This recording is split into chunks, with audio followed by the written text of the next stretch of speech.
Shalom.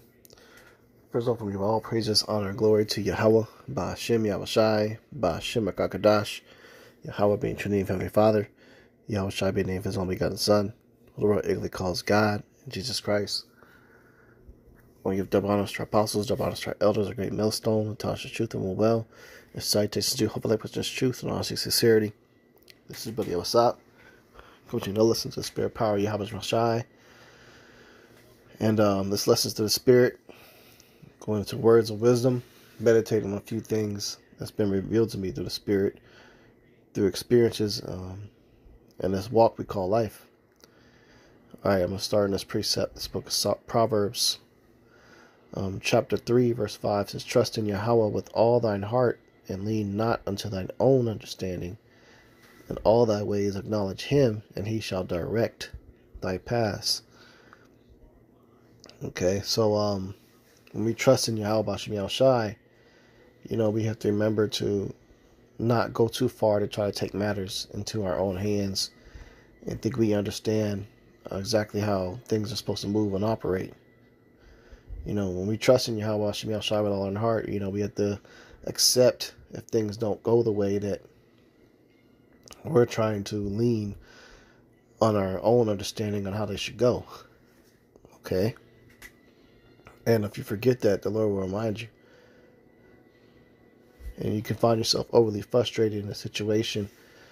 But if you find yourself in that overly frustrated, predicament, it means you need to revert back to this precept. Trust that, Yahweh B'Shem Yahushai knows what's best for you, and he's going to make it go in the way that it should go. Okay, it says, in all thy ways acknowledge him, and he shall direct thy paths, right? So, whatever way or decision you're trying to move in, acknowledge Yahweh B'Shem Yahushai first. If this is your will, let it be. And then the Lord will reveal to you whether or not it's his will or not. Okay, and then he'll direct your path and which way you should go or move. And the way that he does it is also very meticulous as well. Okay, it's very precise.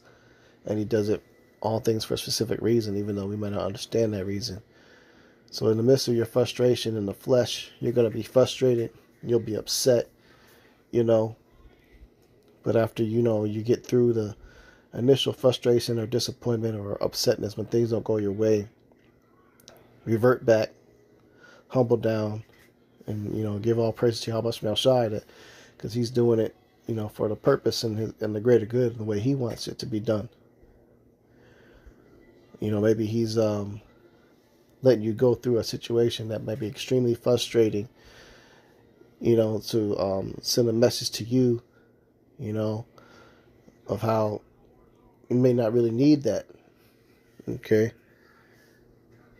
But it needed to happen in that way to frustrate you that much, to where it built up a level of understanding within you through spirit and temperance and patience, and getting through the pain to where you can continue being put in other situations and just know what to revert back to as far as understanding through Yahweh B'Shem Yahushai and the way things should go, and really ultimately what's best for you. Okay. This is Isaiah 55:8. It says, "For my thoughts are not your thoughts, neither are your ways my ways, saith Yahweh." And this is a very humbling precept, even speaking to myself. The Lord's thoughts are not our thoughts. Okay? Neither are the way we want, our ways, his ways. The Lord knows which way it's supposed to go.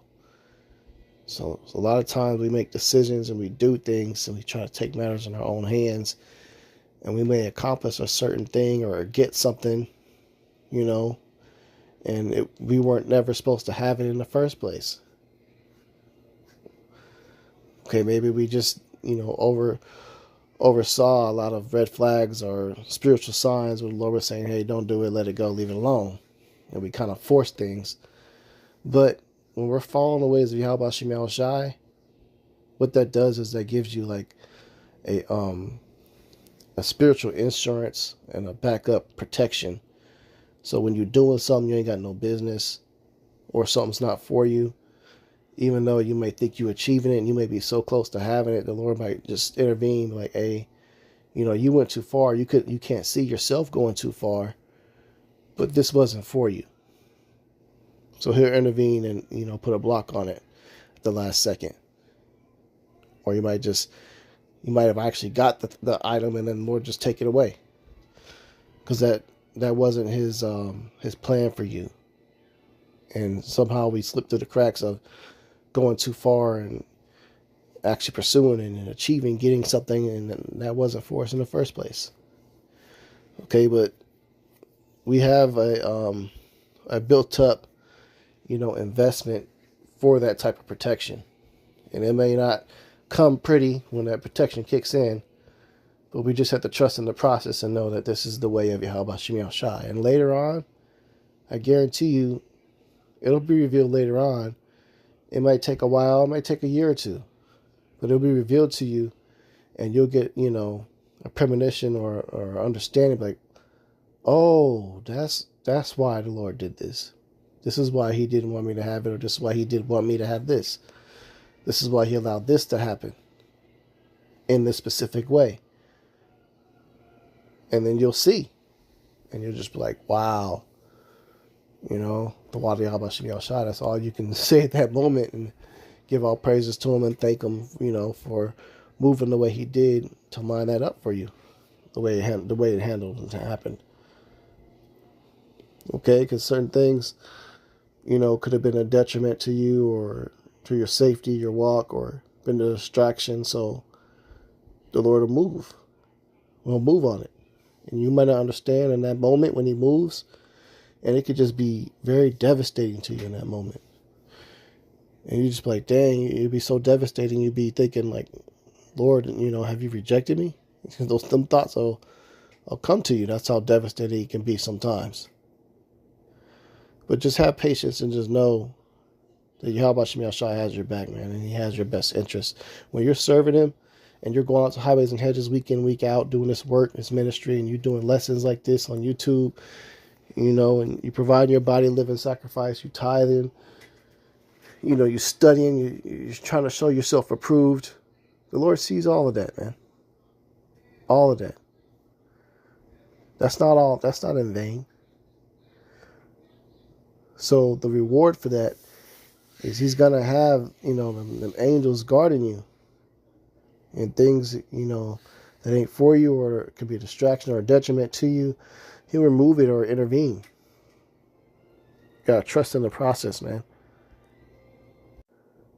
This is Psalms 55:22. It says, cast thy burden upon Yahweh, and he shall sustain thee. He shall never suffer the righteous to be moved. So whatever burden you have or you're going through, give it to Yahweh Shem Yahushai. And through the Spirit, it'll reveal to you later on the answer. Okay, on how to get through that burden, or what he's going to do in that situation for that burden. But you got to cast it unto Yahweh Shem Yahushai, man. This is Matthew 6:8. It says, be not ye therefore like unto them, for your Father knoweth what things ye have need of before ye ask him. So before you even get on your hands and knees and pray, or wherever you praying, or whatever moment you're at, when you begin to pray for something you might think that you need, Yahweh Shem Yahushai already knew what you need before you even asked for it. And he may already have that blessing, that prayer, lined up for you to take place in your life before you even think that you need to ask for it. That's how powerful Yahweh Shem Yahushai is, man. And I've experienced that personally in my life. So I'm a walking, living, breathing testimony to this right here. The Lord knows exactly what we need. Okay? And this last precept I want to get out, just going into just being grateful and not to be ungrateful. But this precept is the number one grateful precept that I can, remember reading about or think of when it comes to this topic.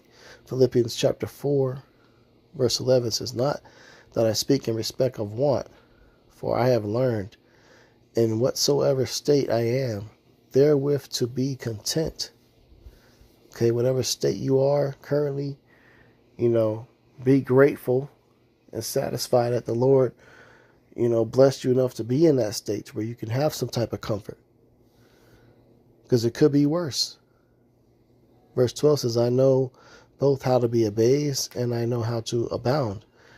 Everywhere and in all things I am instructed both to be full and to be hungry, both to abound and to suffer need. So there's balance in everything you go through. So you're going to learn how to, be abased and how to be abound. So you're going to have times in this walk in your life throughout the year where you have abundance, and then you'll have times where you're completely dead broke and got to rely on the brothers for help. Okay? It says, everywhere and in all things I am instructed both to be full and to be hungry. Right? So, being so long in this truth, you gain a lot of wisdom, and you learn to be able to endure being hungry and being in abundance. We have different seasons throughout the year that brothers go through spiritually. So it could be in the warm spring season, but you may be locked in through the spirit of being, in the wintertime in the home, just not out. But the spirit can have you be like that for a reason in that moment. Okay? It says, I can do all things through a Mashiach, which strengthen me. Right? It's a famous precept. A lot of people even get this tattooed on themselves. We can do all things through Yahweh Shai, which strengthen us, man. Where you see the letters, the characters, the Hebrew, and you might see the Lord's and the Lord begotten Son's name. Write that down and save it and call upon that true name. The Heavenly Father, who you call God ignorantly, his name is Yahweh, and his only begotten Son is Yahweh Shai. Yahweh Shai. Call upon those names, and you'll notice a huge difference in your life. So with that, Lord's will, sustenance, edify. I'm going to close out. Give all praises, honor, and glory to Yahweh, by Hashem Yahushai, by Hashem HaKadosh, to punish our apostles, elders, great millstone, taught us truth and will, and cited to like Christian's truth and honest sincerity. Shalom.